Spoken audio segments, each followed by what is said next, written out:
tell you when to turn it, and I'll show you, but not yet. Okay. Okay, my name is Mark Browning, and this is how I started getting interested in these things about 2005. It was a men's group at St. Mary's Church downtown, and a guy named Brad Baumgart worked at UPS asked me to give a talk and get some World War II veterans to talk. So I had my dad there. It was on LST for 4 years. I had Woody Woodall. He scaled the wall at D-Day. And then I had Tom Howe. So the three of them were there, and we told their stories, but I had to do some general things. I didn't know anything about Evansville in World War II. So that's about 18 years ago, and I've been addicted to it ever since. And the reason is because I think Evansville, a lot of you know a lot of what went on in Evansville during World War II, but my mom and dad, my mom worked at Chrysler, my dad was in the Navy and was an Evansville native, but they didn't know a lot. There's a black spot right by the river. That's the LST plant. And then you look at another black spot, that's Chrysler. And there's another black spot up there. If you went above into the ceiling there, that would be Republic Aviation. Those four plants employed 40,000 people. 19,000 at the LST plant. Our biggest employer right now is St. Mary's, Deaconess, and Toyota. All of them are 5,000. We had 19,000 going through that building every day, or that place every day. If you remember Robert Stadium, they had turnstiles. So you had to go through a turnstile, and you had to have an ID because they were checking for spies and other things. So it took a half an hour to get through your turnstiles. If you think 19,000, so that's about 6,000 every day going through the turnstiles. In Robert Stadium, it was a busy place in the 60s. So that was important. And these three contracts, we got the three contracts on our big places in February, March, and April of 42. And I will tell you a little bit of reason why. But we made 167 LSTs. There were about 1,100 made in World War II. And we made more than any other plant in the United States, 167. And there's one left functioning in the world, and it's right here in Evansville. So it's a pretty important ship. And the importance of the ship, you've got LST that you can go and tour, but my dad, I'd get this lecture about, I had it probably 10,000 times, but I will put it in a nutshell. All your ships, if you look out to sea and you look on the river, whatever, they have an anchor goes out the front. And that's usually what all an anchor is. But an LST has a bigger anchor on the back. And the LST, when Dunkirk happened in 1939, they could have pushed 350,000 Englishmen into the sea. And for some reason that didn't happen. They got escaped. But Churchill said at that time, if you can't get men and machines to the land, you're never going to win this war. So the LST was an important invention. It came out of Venezuela. They were using ships like that down there back in the 30s to move oil out of Venezuela out to Aruba because it's a shallow hole and it can come out of a freshwater lake out into the ocean. So it had a 7 feet drag in the back and then a 1 foot and a foot and a half in the front when it's empty. So the Ohio River from 1929 or 30 was only 8 feet as a pool stage until 1970 or so. So you had to be shallow enough to get down the river. So 500 ships that were made in the United States are called cornfield ships. The other ones are made on the coast. So that's one of the reasons we made that, because it protected us from the Japanese and the Germans. There's a guy from Wright's High School that wrote a book. It's called Valhalla, Back to Valhalla, Mike Wicker. And it's supposed to be fictional, but it's got a lot of truth in it. So if you ever read it, he spent a lot of time. He's written a bunch of other books since. But this ship does hold 15 Sherman tanks. It goes up, at D-Day it went up, the tide was like 15 feet different that day, so it went up at high tide. Then low tide went out, or water went out, and they unloaded. They came back, so it's sitting on the shore for 24 hours. So it's a target, but that helped do a lot of things. We had mulberries over there in D-Day, and they blew away with one of the worst storms ever in late June, July of 1944.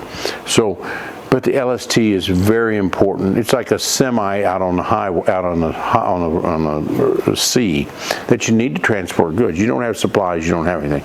But it brought as many as 15 Sherman tanks up. Cook downtown helped do the ventilation. Now up there's a Chrysler plant, and I'm going to show you some things on the Chrysler plant. Now Chrysler came to Evansville in 1934. The Graham brothers sold Chrysler to Chrysler at that time, and that was, according to my dad and according to a lot of others, it was a boom for us. Remember, the Great Recession was in 29 all the way till about 41, so nobody had any employment. If you think of how bad 2008 was, we had about 10-12% unemployment in Evansville, and people were crying, and we had it for 1 year. Think of 10 years across the country, 10 to 15% unemployment. It was hurting everywhere. So to get Chrysler in Evansville, it was a boom because it was a big company. They made 239 Chryslers a day, and it was big industry. It showed Evansville could be part of big industry. So that was a big example of things. When the war started, they made no more cars. Nobody in the country made cars. They all had to make military cars. That was the last of cars, late 41 until 45. So they made military, but not other commercial cars. So they essentially gut these factories. LST was a new factory. They gut the factory, and they make different things. They made bullets. They made incendiary bombs, and they refurbished the tanks. For the first 2.5 years, they made bullets. They made 3.5 billion 45 bullets and 500 million carbine bullets. Now, my little finger, your little finger, is about the size of a 45 bullet. And if I take that finger and stack it end on end, it goes around the world 3 times, 75,000 miles of bullets. They made, if you could make 100 bullets a minute, take you from the Revolutionary War till now to make those many bullets. And women did it. We never made a bullet before. We ran out of brass, so you had to change it to steel. Steel casing is not as good as brass. Brass flexes a lot better. But we improvised, and it worked. And 10% of the bullets made in World War II. We had 40 billion bullets made in World War II, made 10% here, made 4 billion. That's a big deal, a big deal. Most of them 45s and some of the 30 carbine. So Chrysler was really big. It's right over by North High School, and I'm going to show you where they ran the track with the tanks, because the tanks, 1600 came back after the kids would mess them up when they were practicing or they went overseas. They came back and they took them all apart and put them back together. And those things are 67,000 pounds. We have one at our museum. And there's 4 places in the world right now, or in the United States, you can ride a Sherman tank.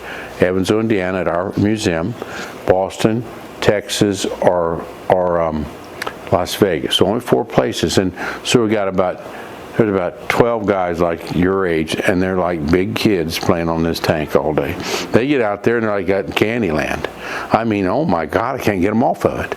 So we used to turn into a big circle and things, but the tracks, if we lose the tracks, they're about $80,000. So when you turn them a lot, there's little rods that are holding the grousers together get messed up. So we're doing back and forth a lot. And last year our tank driver sold out all year. And it's $100 a ride, and I said, who in their right mind pay $100? You can get in this hot thing, bump you around, and I mean, there's no air conditioning, and it's not comfortable, but it gives you the empathy of what troops had to do. 5 fit in that tank. You had a driver, an assistant driver, and a guy loading the big gun, a guy shooting the big gun, and the captain up on top. Russia tried to go with 4 people, and they did most of the war, but you really need a 5th person in there, not a 4th. Not just 4. And there's not much room in the tank after you put your sea bags or whatever bags you got in there. But anyway, we refurbished that, and we also made incendiary bombs here. Some of those buildings of incendiary bombs are over by the old North High School. They're square buildings, real strong on the side, weak ceiling, so if the thing blew up, it'd go up high. And remember, we burnt Japan from February of 45 till May of 45, and they didn't give up. They didn't give up. And there was more deaths and more loss of life from that than the bombs, and people don't talk about that. We burnt up Toyota, we burnt up Nagoya, and we burnt up one other of their big industrial cities. Then the last place up on the top is way up there. You can't see it, but that would be Whirlpool, Republic Aviation. So we made 6,200 planes. It's right above that other black one. 6,200 planes. 6,200 planes. You see, that's not very much. Henry Ford made more 24s than anybody. Any more big plane, I think is 18,000, I get the number right, but 6,200 P-47s. We made one every 2.4 hours, 5 hours. We made 10 a day. Henry Ford made one every 61 minutes. He made 24 planes a day, but that's Henry Ford, and they started in early of 1941 at Willow Run. But for us to do that, it's absolutely, a plane is very hard to make, very difficult, and we only had 3 crashes, I think, from maybe deficiency. So once you made the plane, you check its magnetics and you check its brakes, and then you shoot bullets into the mountain over by Sunset Cemetery. That mountain's gone. And then the test pilot would test it, and then the women called WASP would fly it to other cities. A lot of them went to Lawrenceville. We couldn't keep them all here. We didn't have enough room. Those are our 3 biggest industries, and we came together. Now, how did we ever get contracts? Now, if you look at those little red dots, which you can barely see, those are all other companies that were working in World War II. I said there were 80,000 workers in World War II for the war effort in Evansville. There's only 120,000 people. We were the highest per capita population working for the war effort in the world. The highest per capita population working for the war effort in the world. So 80,000 people were working on the war effort. We had 20,000 workers before the war. After the war, during the war, we added 60,000. So we had 60,000 new people to Evansville. What are you going to do with those people? They have apartments, and the apartments they built would hold a total of 1,800 people. So that gives me 58,000 people. What are we going to do with it? They carpooled in from everywhere. They took the ENOV. They did hot bedding. Hot bedding where my grandmother would have a couple extra beds in her house, and somebody would sleep for 8 hours, and they'd get out, and somebody else would sleep in the same bed for 8 hours, so that bed was still hot. So you had to deal with 58,000 people, and it's a social nightmare. How are you going to police all that stuff? There was a red light district in town. We had one policeman watching that red light district. How could you watch it? Larry Head's on our big part of our museum, and his mother, she worked at one of the factories, but at night the USO was open, and she said you had to have a letter from your preacher to go into the dances, because they didn't want the ladies of the night in there. They wanted, and so she had to have a preacher's note, and I'm sure they learned to fake the notes, but anyway, she would get into the dance hall. But we had 80 factories. We made 330 products. We had $650 billion in contracts. Now, before the war, we had $650 million, okay? Before the war, we had $1 million in federal contracts, $1 million. Now, the atom bomb cost $2 billion to make.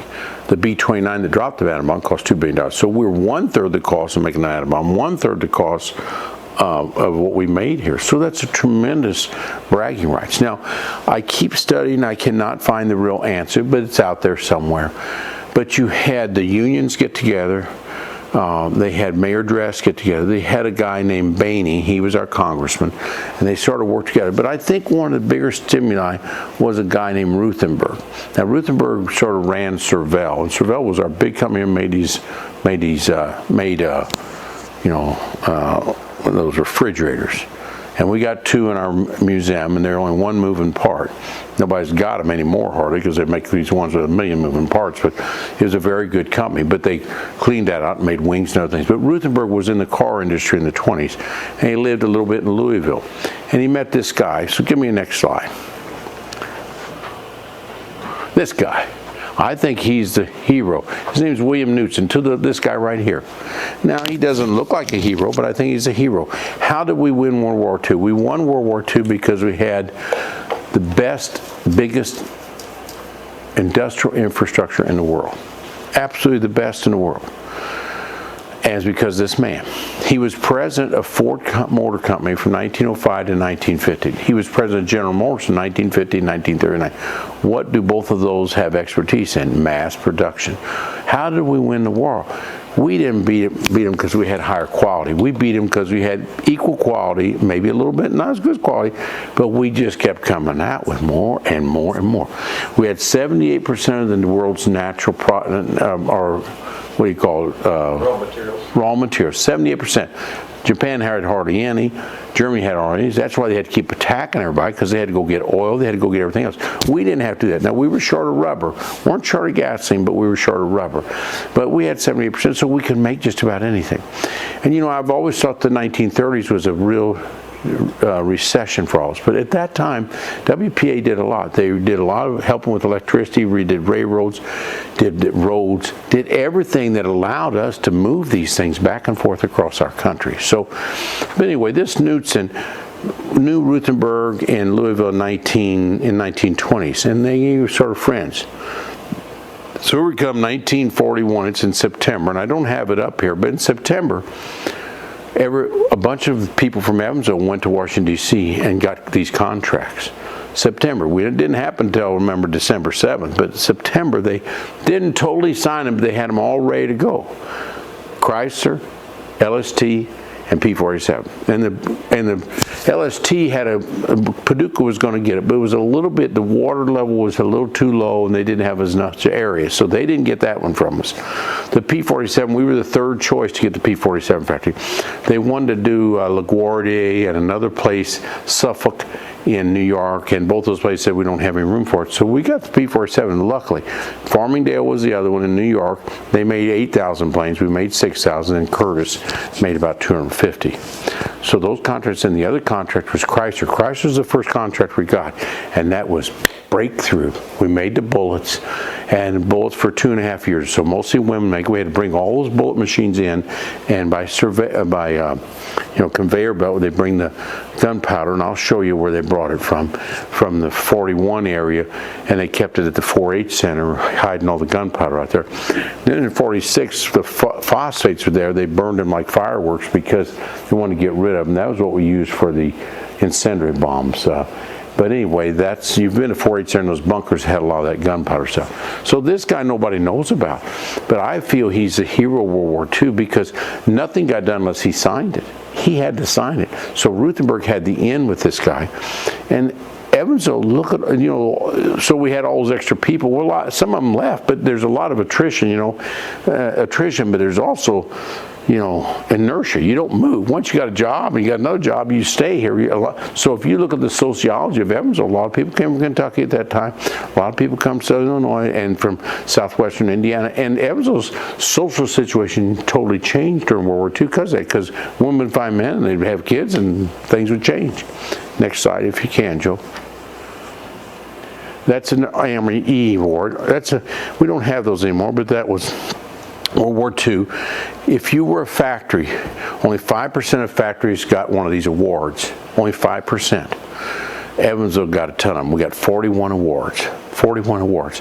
And people would wear on their lapel a little thing that looked like that, and they were all proud of it. And this flag would hang out in front of your factory. And so this, whatever factory this was, you got the flag, and then if it got another one, got a star. So that had 4 stars, E awards, which is a pretty big deal. Cervell got 5, Boots got, I think, 3.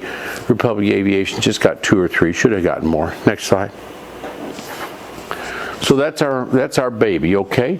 Now we just had a storm, and that door, the door right here, we had a truck right there, and it pushed the truck. There's 140-mile-an-hour winds hit that door, and it pushed the truck, and it damaged our airline, our flap and our airline, and we just got those repaired. We're putting on the plane now, but we were lucky. If that truck wouldn't have been there, that door might have swung and tore the whole tail of the plane up. We bought the plane from Lone Star Museum, and if you ever get to Houston, Lone Star Museum I think is one of the best museums in the country. But Lone Star was in Galveston, and then it kept getting flooded, so they moved it to Houston, and it has 150,000 square feet. We're in 30,000 square feet. 150,000. You know how big that is? They made it about 2016, and they had this plane there. They have 36 planes that all fly. Most of them World War II vintage. You know how expensive that is? So what happened is COVID happened in 2020, and they had 90 employees. So it went down to about 15 because COVID, most of their business are in schools coming in, rotating and learning things, and the schools couldn't go. So it was a year or two of being dry, and they went down to 15 employees. They were also lacking money, so they sold us that plane. So we went down and looked at it. We've been looking for a plane for 10 years. If you go to the newspaper, and I was going to show you that clip, but I didn't, but 1987 or so to 1997, a bunch of guys went down to Florida, pulled a P-47 out of the lake, brought it up here, and they just about got the whole thing refurbished. And then in 97, the hangar burnt. and I think I'd had a heart attack, and it burned. It had been worked 10 years on it. It wouldn't be a flying model, but it would have been something for Evansville. And so we've been looking, and we looked for close to, from 2012 to 2020, 8 years, and I'm telling you, we know where every plane is in the world. They're everywhere. But to get one, it's not easy. Now, we paid $3.2 million for that plane. It's worth $6 million right now, because there's only 14 left in the world. If you look at a P-51, there's about 400 of them left. But this one, we just about got it paid for. We got a little bit more on it. We got, some people have donated, so we're down to about $400,000 in debt, which is a lot compared to $3.2 million. But if we wouldn't have done it, it'd never gotten done. And this one was made in Evansville. And it used to be called Big Ass Bird, and we changed it to Hoosier Spirit 2. Hoosier Spirit 1 was the first one off the assembly line in Evansville, and that was September 17th of 1942. And today somebody came to our luncheon and they brought me a photograph. It was September 19th of 1942, and it had the test pilot and it had the guy in charge of everything sitting in a P-47 from 2 days after the first one. They called it Hoosier Spirit, and that's why we call ours Hoosier Spirit 2. Next slide. Go back to that one if you know how to go backwards. It's the other one, just the opposite of it. No, I'm going the wrong way. That's all right. Let me see if I can figure it out. There. I just want to tell you how proud I am of this plane. Okay, so this plane is so unique. It's unique in that all the fighter planes in World War II were water cooled. I'm gonna go out to your car and shoot a bullet in your radiator, and you won't get home because you'll overheat. You could hit that, and that came back with as many as 200 bullets in it without 3 cylinders. There's 18 cylinders in that plane, but it's what you call air-cooled. There's one other German plane, I think the Fokker, was air-cooled. The rest of them are all water-cooled. So one shot in the radiator, you're toast. So the Zero, 10,000 Zeros. Messerschmitts, I think 30+ thousand Messerschmitts. Spitfires, 20,000. And then we had these, and we made close to 16,000 these.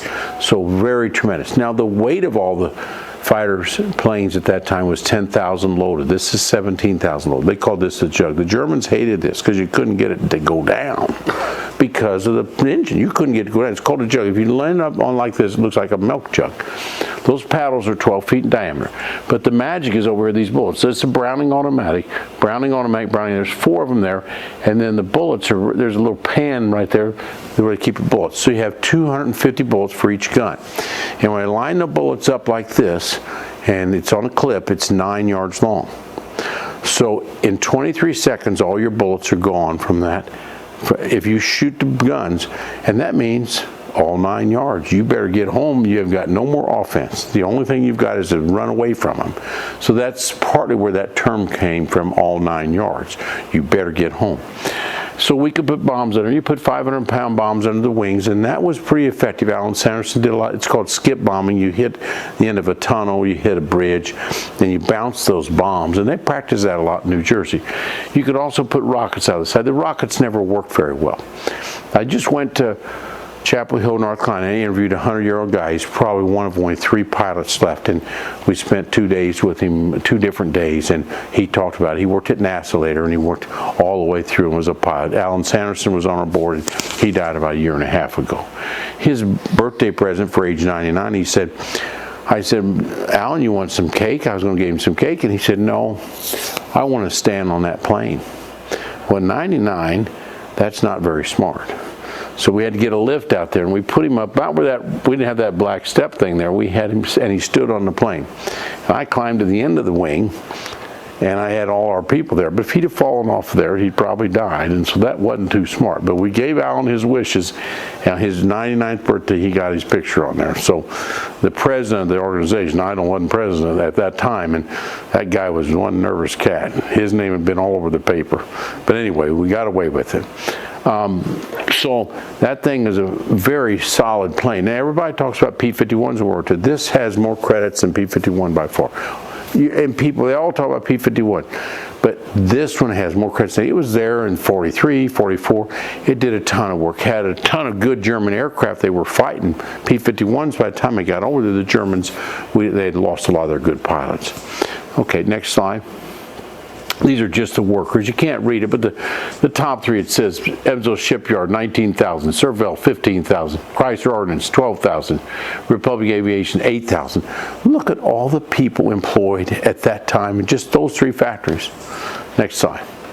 And it's just like Toyota today, you have all kinds of suppliers. So Republic Aviation had a lot of suppliers. That's a bubble top we found on the west side of Evansville on top of a barn. Somebody gave it to us. These are the women over there. They're women riveters. They're called Rosie Riveters.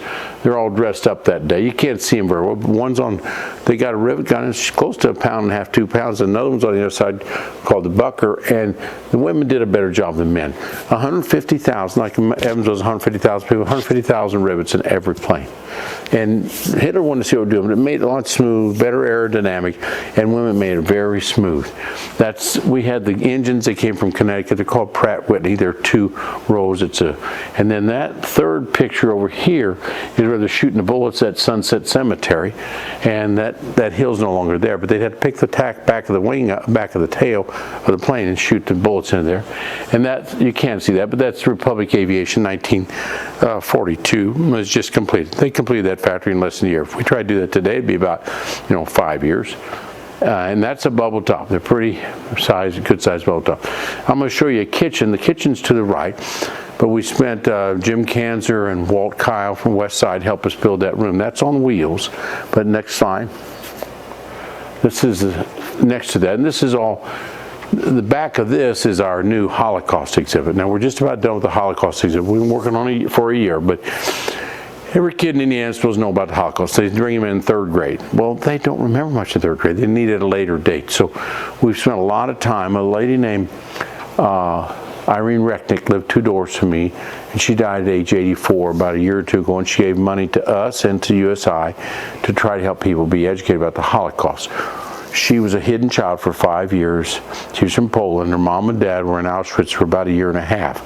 They all survived, and the mom and dad had Eddie's shop downtown. It's next to YMCA. It's 6 stories high. He started with 1 sewing machine. He ended up with 91 sewing machines. Did some government contracts. But that is going to be a real landmark for us because the only Holocaust exhibit is it's a Coors Museum up in Terre Haute, and you've got one in St. Louis, one in Chicago, one in Washington, D.C.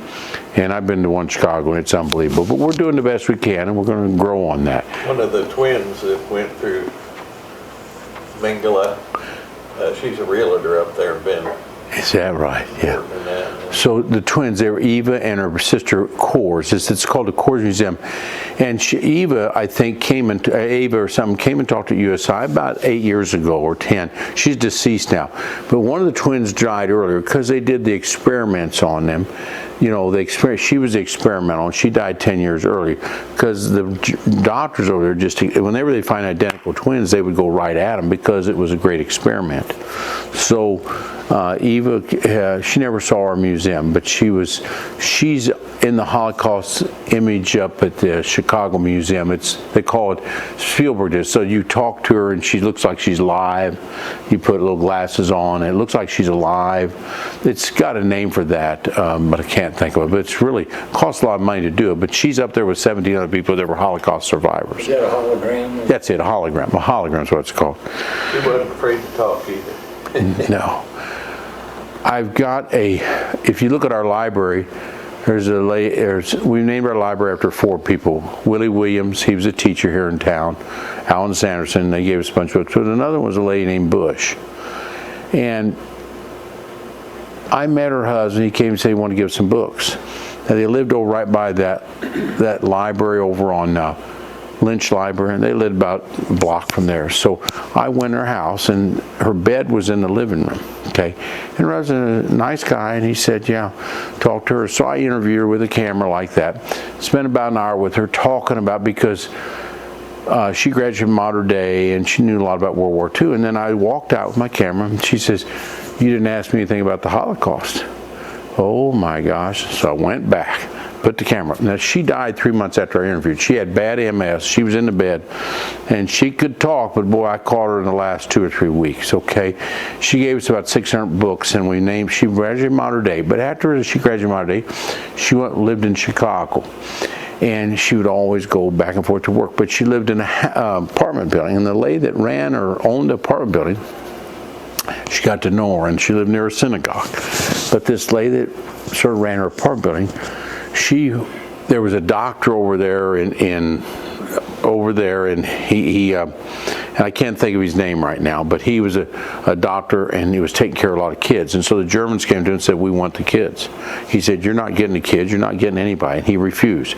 They still took one or two at a time. They took all these kids, and they killed the doctor, they killed every kid. But they left the lady that was his assistant alone. And that was the lady that talked to this Mrs. Bush. And so she heard those stories for 2 or 3 years. And so I put her on tape about that. And I said, oh my gosh, I'd never heard a story like that. A little girl from Mater Dei had learned about the tragedy and the atrocity that was done over there. But anyway, that was on the other side there, and I might have show. But this is about the ordnance plant and everything about bullets, tanks, and trucks. So we've got the chronology of what went on there and telling about what happened in the 1940s here in Evansville. Next slide. That's a 39 Plymouth, and we made 239 there a year. And that over there is, we're going to show that building next, but that's the building we built that looks like a World War II home. It's a little nicer than I think so. And that's in the front of it is a what you call the garden, you know, the Victory Garden. Okay, next slide, please. How important was that? In there it says September of 1941 when they got some contracts going. Next slide. This is another one of, this one is the different factories. So you see Faultless Caster up there. Remember, it just burned here about a month or two ago. Faultless up there. You won't be able to see them all, but Faultless. And this was a C&EO. The animals used to come. If you remember the circus, right here is the C&EO building. You see the 4 pillars out here. That was our railroad. It's right where the city council, or where the county council building is downtown 8th and Main. But those 4 pillars were moved over to Riverfront. But that's the USO during World War II. Prior to World War II, we had the circus here, and the animals would walk out of here, go to Washington Avenue, go down Washington Avenue to Washington Grade School. We'd have the circus there. So my aunt was on Adams, and she'd get out and watch the whole circus walk down as it went down there. So they went out that way. Then 36, I think we moved it to Coliseum, and then in the 50s we moved to Roberts Stadium, and now it's at the Ford's Stadium. So it's been a lot of years of that. I think you see, I can't read all that, but everyone, those are just 32 of our 80 factories represented. Next slide. That's just my mother. She worked at Chrysler, but I asked her, so she didn't know anything. She went and worked and went home, you know, because they didn't let them look around the factory. She didn't know what was going on there, and she was a relatively intelligent lady. She was at Marcia when she was over it. We did a talk at our museum, Marcia. We had a packed crowd. Everybody wanted to know about Marcia, you know. But Mother said she was crazy as a bed bug at U of E when she was there. I think she was crazy all her life, but she was entertaining. Next slide.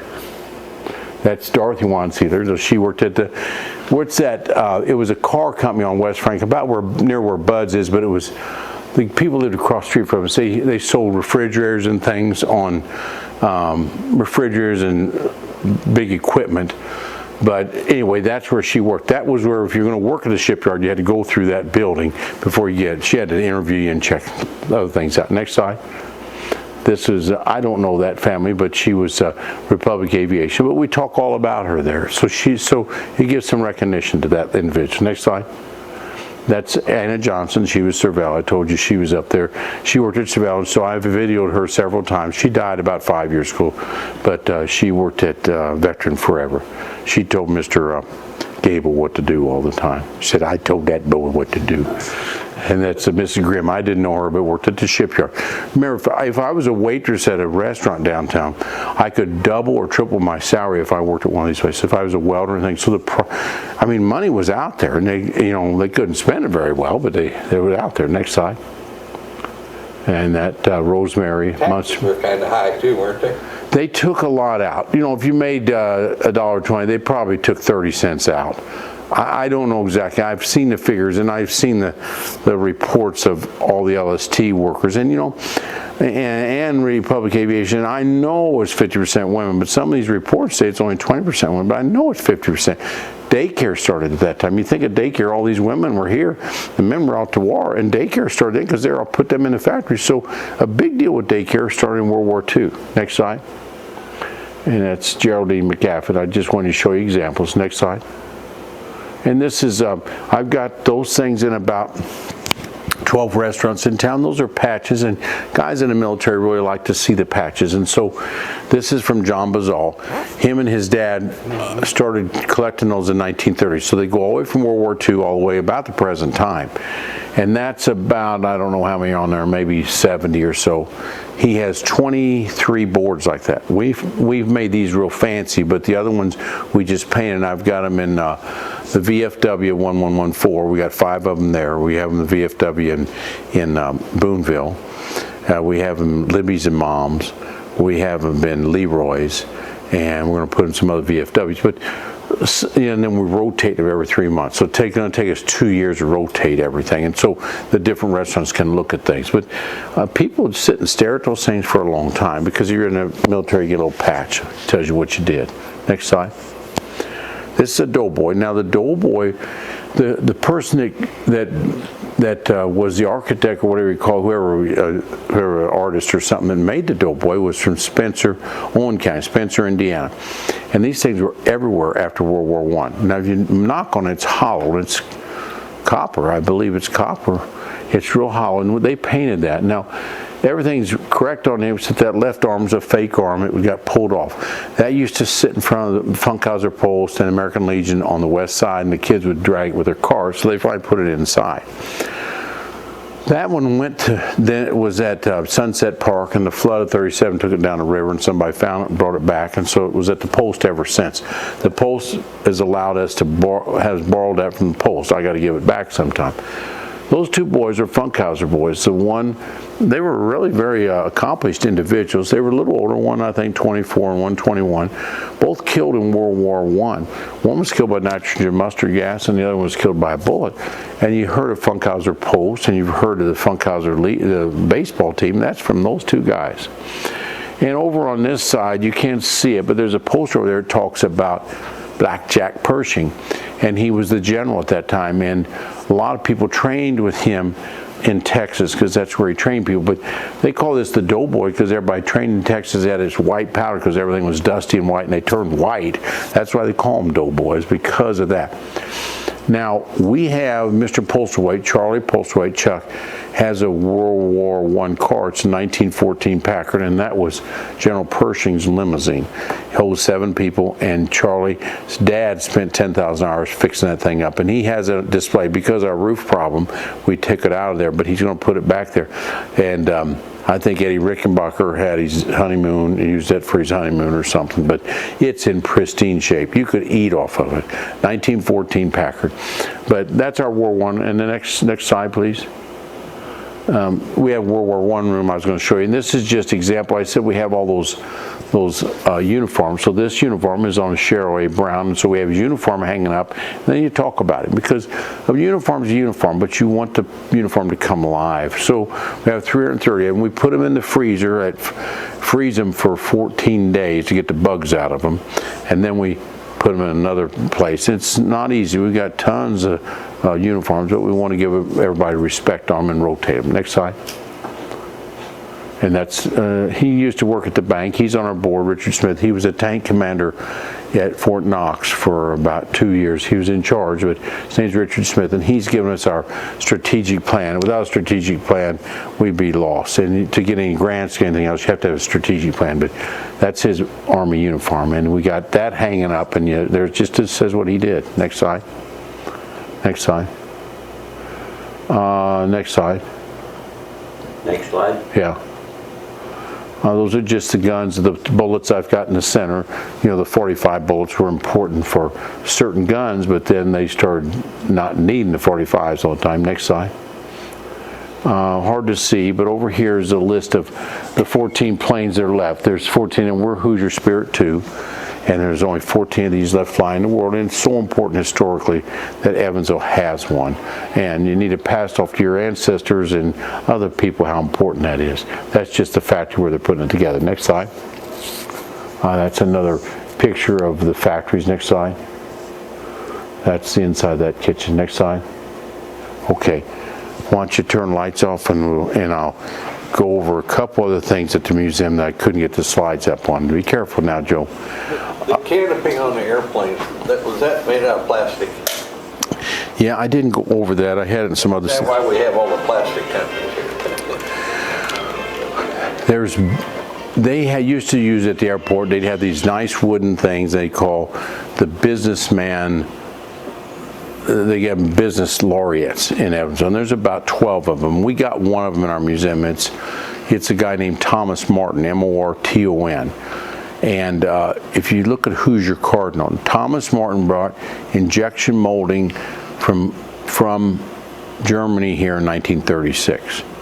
And he was the father of injection molding here. Now you got all these plastic companies. What happens is a lot of guys go work for Barry and go work for Sabic and all these plastic companies. Then they say, well, I can do this myself, and they break off. And a lot of these companies have broken off their spin-offs because these smart guys go and make their own plastic company. And these plastic companies, some people have told us we're the plastic capital of the world, but it's because of that man named Thomas Martin. And you saw that bubble top. It used to be a bird cage that they made from 1941 to 42 for the P-47s, but the pilots couldn't see behind them, so they made a bubble top. And that's a real hard plastic. That's where we found the top of the barn on the west side. They also made the bubble top for the B-24 and did a lot of other things. So we were a pretty big deal here. And that Thomas Martin, I think, is a hero to our community because there's probably 20,000, 30,000 paychecks come from plastic coming around here. If it's not the thing, it's a spinoff. A couple things I've missed I don't have slides on, but one of them, we do have simulators in our thing. They're called Glime, and they're high quality. We got them up at Oshkosh, and the company is a pretty solid company. There's two types. You get Redbird or that, but essentially you have a seat and you have pedals and you have a yoke. We have 8 pilots that rotate and teach kids and teach adults how to fly. It's 3 TVs in front of you. We have a room we do that with. That's what we've done that far, is to get kids more interested in flying, but also to attract kids to a museum, and they'll do that to play their games, but then we want them to learn something. So I try to tell them, if you're a grandparent, if you're a kid, get that for your birthday present or your grandparents' birthday, take me to the museum, and then you can play the simulators. But simulators is one of the things we have. No place said that. They're $50 an hour at most places, and we don't charge anything except become a member. So a lot of pilots are out there practicing on things. That's one part of the museum that we have. We have an archives upstairs. We just put an elevator in. We got a grant, and we just put an archive room. The archive room is about half the size of this. Right air conditioning, right temperature, right humidity. If you don't have that, we have 13,000 items. We have them up on Past Perfect on the web. If you get on our web, you can look at any item we've got, and we say who gave it to us and what it's about. This archive room we had to get because we tried to put in another room, and you have to have right temperature to preserve things. The elevator allows people that can't get upstairs to get upstairs, and then we have a great library. We have about 2,700 books, and it's the best library. You want to read something in the military, it's there. Anytime I give a talk, I go read there. I go to the public libraries, I can't find anything. I got 2,600. These are real collectors that collected military books, and we've got them all, or we've got a lot of them. The other thing we do is we do the tank rides, and we have lunch and learn. Like to see it, some lunch and learns. I don't know if I've seen all of you there or not, but today at 11 o'clock, Tom Carr is a friend of his. He talked about submarines. He talked about 1962 and when the Cuban crisis happened.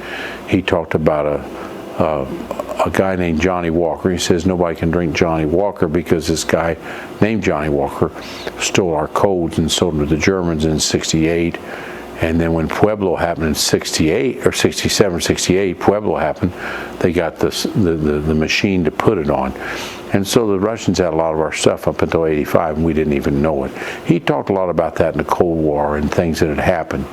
But we have a talk 2 weeks ago, a guy named David Cards came from Florida to talk, and he talked about 9/11. He was in Connecticut, and he drove his car into 9/11, and he got to the point 0, and he saw a little bit of movement in the dirt. He saved 2 people that are halfway buried, and everybody started giving up on everything. And he, very emotional talk, very Christian talk.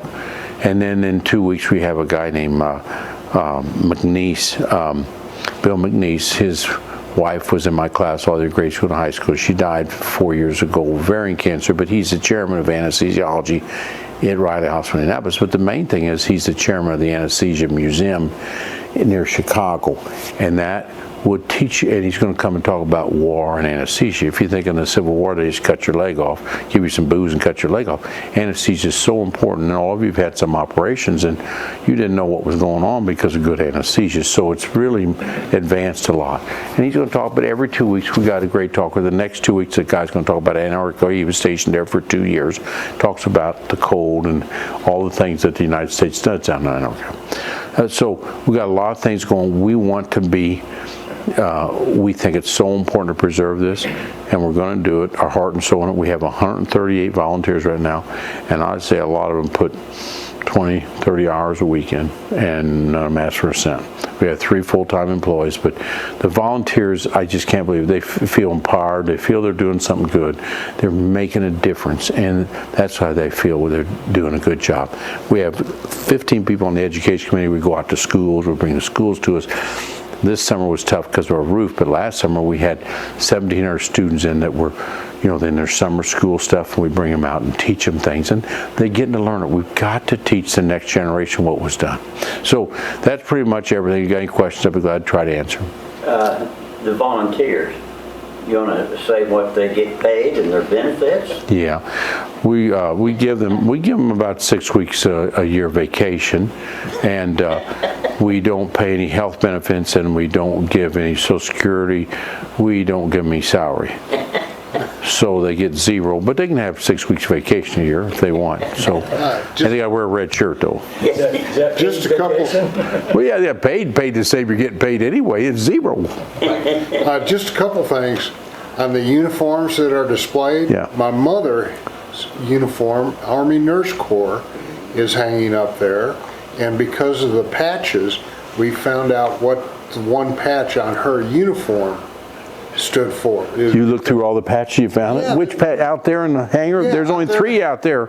You Yeah. found it in there. You were Found it lucky. in there, yeah. And you didn't know what to bet, huh? Right. And Where's she at? Number 10 or what number is I she? think she's number 7. What's Irene Meidel Blessing. Oh, I used to interview her I interviewed her 2 or 3 times. She was a card. She was over Navy and in England. She lived to be 102. Right? 101. Okay, 101. Okay, 101. Yeah. Oh my God, she was a card. She had good mind. Oh, And she went on honor flight. Oh. She came to church here. There's a lot of people. Did like she that. really? Yeah. Oh, I hear. She went to 4 churches. And also, She ought to get to heaven then if you go to 4. I barely go to 1. she's there, but there's some, my sister-in-law lives down in Georgia, Yeah. close to Athens. Yes. Her grandsons and daughter and son-in-law were up here. We took them over to the museum, and they loved it. Loved every bit. These kids